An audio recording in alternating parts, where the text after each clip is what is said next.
Yeah. Those are the Beatles, those are. And this is Beatleland, formerly known as Britain, where an epidemic called Beatlemania has seized the teenage population, especially female. Some of the girls can write, and they belong to the Beatle fan club.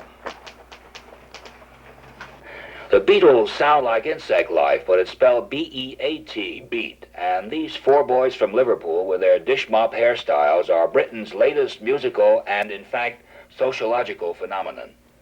They have introduced what their press agents call the Mersey sound, after the River Mersey on which Liverpool stands. And though musicologists say it is no different than any other rock and roll, except maybe louder, it has carried the Beatles to the top of the heap. In fact, they have met royalty, and royalty is appreciative and impressed. Wherever the Beatles go, they are pursued by hordes of screaming, swinging juveniles. They and their press agents have to think up all sorts of ways to evade their adoring fans. Thousands of teenagers in every city and town stand in line all night to get tickets for their touring show.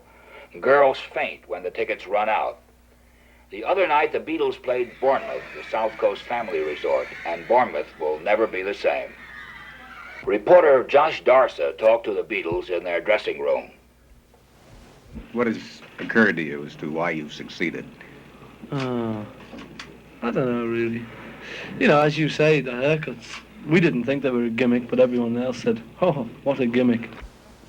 What is the Mersey sound? How does it differ from other rock and roll and pop? It doesn't really.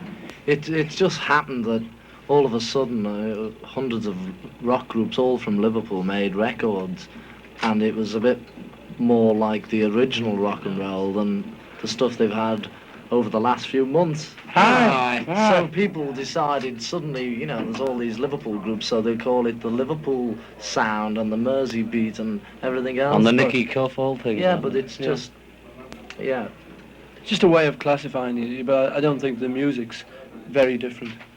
Do you have any fears that your public eventually will get tired of you and move on to a new favorite? Well, they probably will, but, you know, You ever think about depends how long it takes for them to get tired. Yeah. Don't it? It's stupid to worry about things like that, because, I mean, it could... It's not worth could happen. missing your sleep for, is it? No, Worrying. No. It could What do you happen think, tomorrow, and it could, you know, we could have quite a run. This is We just hope we are going to have quite a run.